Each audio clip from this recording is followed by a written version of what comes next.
ಈಗ ನೀವು ಪಾದಯಾತ್ರೆಯನ್ನು ಆರಂಭ ಮಾಡಿದ್ದು ಸಿದ್ದರಾಮಯ್ಯ ವಿರುದ್ಧ. ಅದರಲ್ಲಿ ಆರಂಭದ 2-3 ದಿನದಲ್ಲಿ ಡಿ.ಕೆ. ಶಿವಕುಮಾರ್ ವಿರುದ್ಧ ಕುಮಾರಸ್ವಾಮಿ ಮಾಡಿದಂತ ವಾಗ್ದಾಳಿ, ಇದು ಡಿ.ಕೆ. ಶಿವಕುಮಾರ್ ವಿರುದ್ಧ ಪಾದಯಾತ್ರೆ ಅನ್ನುವಂತ ರೀತಿ ಭಾಸವಾಗಲಿಲ್ಲ 3 ದಿನ. ನಾವು ಭ್ರಷ್ಟಾಚಾರದ ವಿರುದ್ಧ ನಮ್ಮ ಹೋರಾಟ. ಮೂಡಾದಲ್ಲಿ ಸಾವಿರಾರು ಕೋಟಿ ರೂಪಾಯಿಗಳ ಅಕ್ರಮ ನಡೆದಿದೆ. ಅದರಲ್ಲಿ ಒಂದು ಪಾಲ್ ಸಿದ್ದರಾಮಯ್ಯನವ್ರದ್ದು, ಇನ್ನೂ ತುಂಬಾ ಜನ ಪಾಲ್ದಾರರಿದ್ದಾರೆ. ಬರೀ ಭ್ರಷ್ಟಾಚಾರ ಮೂಡಾದಲ್ಲಿ ಕೇವಲ ಸಿದ್ದರಾಮಯ್ಯನವ್ರ ಕುಟುಂಬ ಮಾತ್ರ ಮಾಡಿದೆ ಅಂತ ನಮ್ಮ ಆರೋಪ ಅಲ್ಲ. ತುಂಬ ದೊಡ್ಡ ಜನ ಭ್ರಷ್ಟಾಚಾರಿಗಳಿದ್ದಾರೆ. ಸಾವಿರಾರು ಕೋಟಿ ರೂಪಾಯಿ ಹಗರಣ ನಡೆದಿದೆ. ಅದರಲ್ಲಿ ಪ್ರಮುಖವಾಗಿರ್ತಕ್ಕಂಥವ್ರು ಮುಖ್ಯಮಂತ್ರಿ ಸಿದ್ದರಾಮಯ್ಯನವ್ರ ಕುಟುಂಬ. ಹಾಗಂತ ಅವರೊಬ್ಬರೇ ಭ್ರಷ್ಟಾಚಾರಿ ಅಲ್ಲ. ಒಂದು ಭ್ರಷ್ಟಾಚಾರದ ಒಂದು ಗ್ಯಾಂಗೇ ಇದೆ ಅಲ್ಲಿ. ಆ ಗ್ಯಾಂಗೇ ಇದೆ. ಆ ಭ್ರಷ್ಟಾಚಾರದ ವಿರುದ್ಧ ನಮ್ಮ ಹೋರಾಟ. 187 ಕೋಟಿ ರೂಪಾಯಿ ಮಹರ್ಷಿ ವಾಲ್ಮೀಕಿ ಅಭಿವೃದ್ಧಿ ನಿಗಮದಲ್ಲಿ ನಕಲಿ ಖಾತೆಗೆ ಹೋಯಿತು. ನಿನ್ನೆ SIT ಚಾರ್ಜ್ ಶೀಟ್ ಸಬ್ಮಿಟ್ ಮಾಡಿದೆ. ನಿಮಗೂ ಮಾಹಿತಿ ಇದೆ, SIT ಚಾರ್ಜ್ ಶೀಟ್ನಲ್ಲಿ ನಾಗೇಂದ್ರ ಹೆಸರಿಲ್ಲ, ಬಸವರಾಜ್ ದದ್ದಲ್ ಹೆಸರಿಲ್ಲ, ಕ್ಲೀನ್ ಚಿಟ್ ಕೊಟ್ಬಿಟ್ಟಿದ್ದಾರೆ. ಆದರೆ ನ್ಯಾಯಾಲಯದಲ್ಲಿ ನ್ಯಾಯಾಧೀಶರ ಮುಂದೆ ಸತ್ಯನಾರಾಯಣ ವರ್ಮಾ ಅನ್ನೋನು ನಮಗೆ ಹೇಗೆ ಕೊಲೆ ಬೆದರಿಕೆ ಇದೆ ಇವ್ರ ಕಡೆಯಿಂದ ಅಂತ ಹೇಳಿದ್ದಾರೆ.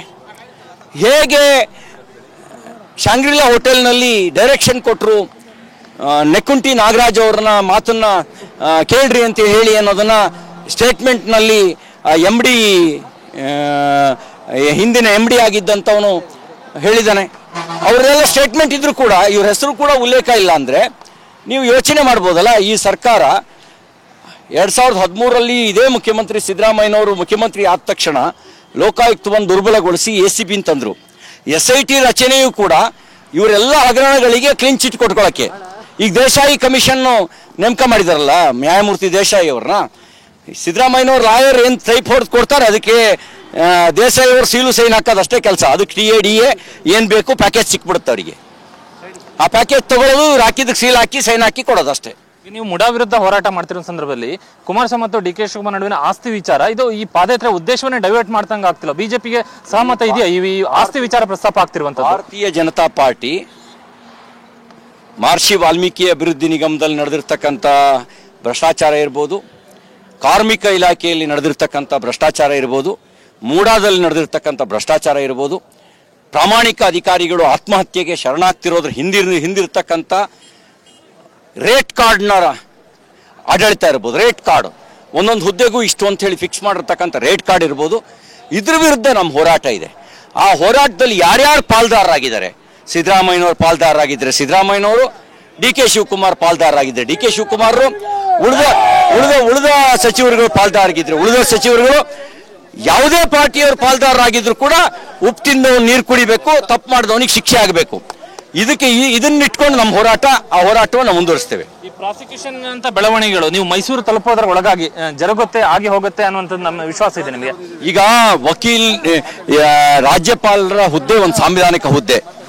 ಅವರು ಸಂವಿಧಾನಬದ್ಧವಾಗಿ ಕಾನೂನಿನ ಎಲ್ಲ ಮಜಲುಗಳನ್ನ ಪರಿಶೀಲನೆ ನಡೆಸಿ ಅವರೇಂತ ಕ್ರಮ ತಗೊಳ್ತದೋ ಅವ್ರಿಗೆ ಬಿಟ್ಟಿದ್ದು. ನಾವು ಒಂದು ರಾಜಕೀಯ ಪಕ್ಷವಾಗಿ ವಿಧಾನ ಮಂಡಲದಲ್ಲಿ ನಮಗೆ ಮಾತಾಡಲಿಕ್ಕೆ ಅವಕಾಶ ಕೊಡದೇ ಇದ್ದಾಗ ನಮಗೆ ಉಳಿದಂಥ ಏಕೈಕ ಮಾರ್ಗ ಜನರ ನಡುವೆ ಹೋಗೋದು, ಜನರಿಗೆ ಇದರ ಸತ್ಯವನ್ನು ಮನವರಿಕೆ ಮಾಡಿಕೊಡೋದು. ಆ ಸತ್ಯವನ್ನು ಮನವರಿಕೆ ಮಾಡಿಕೊಡೋದಕ್ಕೆ ಪಾದಯಾತ್ರೆಗಿಂತ ದೊಡ್ಡ ಮಾಧ್ಯಮ ಇನ್ನೊಂದಿಲ್ಲ. ಮಹಾತ್ಮ ಗಾಂಧಿಯವರು ಕೂಡ ಪಾದಯಾತ್ರೆಯ ಮೂಲಕನೇ ಜನಮಾನಸದಲ್ಲಿ ಬ್ರಿಟಿಷರ ವಿರುದ್ಧ ಹೋರಾಟ ಮಾಡ್ತಕ್ಕಂಥ ಮಾನಸಿಕತೆಯನ್ನು ಗಟ್ಟಿಗೊಳಿಸುವಂಥ ಕೆಲಸ ಮಾಡಿದ್ರು.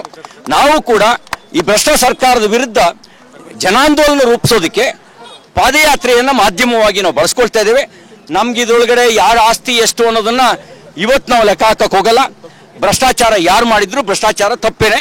ನಮ್ಮ ರಾಜ್ಯ ಭ್ರಷ್ಟಾಚಾರ ಮುಕ್ತ ಕರ್ನಾಟಕ ಆಗಬೇಕು. ನಮ್ಮ ರಾಜ್ಯ ಕಮ್ಯುನಲ್ ಪೊಲಿಟಿಕ್ಸ್ನಿಂದ ಮುಕ್ತವಾಗಿರ್ತಕ್ಕಂಥ ಕರ್ನಾಟಕ ಆಗಬೇಕು. ಅದಕ್ಕಾಗಿ ನಮ್ಮ ಹೋರಾಟವನ್ನು ನಾವು ಮುಂದುವರಿಸ್ತೇವೆ. ನಿಮ್ಮ ಯಾತ್ರೆಗಿಂತ ಒಂದಿನ ಮೊದಲೇ ಕಾಂಗ್ರೆಸ್ನವರು ಜನಾಂದೋಲನ ಯಾತ್ರೆಯನ್ನ ನಿಮ್ಮದೇ ನೀವು ಸಾಗುವಂಥದ್ದೇ ಮಾರ್ಗದಲ್ಲಿ ಅವರು ಮಾಡ್ಕೊಂಡು ಮುಂದೆ ನಡೀತಾ ಇದ್ದಾರೆ. ಏನು ಹೇಳ್ತೀನಿ ನೀವು ಇದಕ್ಕೆ? ನೋಡಿ, ಇದರೊಳಗಡೆ ಡಿ.ಕೆ. ಶಿವಕುಮಾರ್ ಅವರ ಪೊಲಿಟಿಕ್ಸ್ ಇದೆ.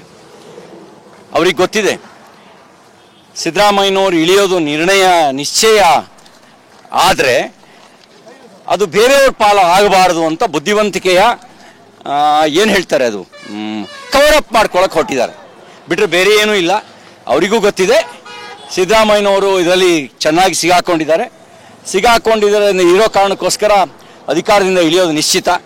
ನಾನೀಗ ಜನಮಾನಸದಲ್ಲಿ ಸಿದ್ದರಾಮಯ್ಯನವ್ರ ಜೊತೆಗೆ ನಿಂತೆ ಅಂತ ತೋರಿಸ್ಕೊಳ್ಬೇಕು ಅಂತ ಅವರು ಪ್ರಯತ್ನ ಮಾಡ್ತಿದ್ದಾರೆ. ಆ ತೋರಿಸ್ಕೊಳ್ಬೇಕು ಅನ್ನೋ ಪ್ರಯತ್ನ ಮಾತ್ರ ಅವ್ರದ್ದು. ಉಳಿದಿದ್ದೆಲ್ಲ ಸಿದ್ದರಾಮಯ್ಯನವ್ರು ಎಷ್ಟು ಬೇಗ ಇಳಿತಾರೆ ಇಳೀಲಿ ಅಂತ ಅವ್ರ ಯೋಜನೆ. ಇದಿಷ್ಟು ವಿಧಾನ ಪರಿಷತ್ ಸದಸ್ಯ ಸಿಟಿ ರವರ ಮಾತುಗಳು. ಕ್ಯಾಮರಾಮನ್ ಸಂದೇಶ್ ಜೊತೆ ಕಿರಣ್ ಹನ್ನೆಡ್ಕ, TV9 ಮಂಡ್ಯ.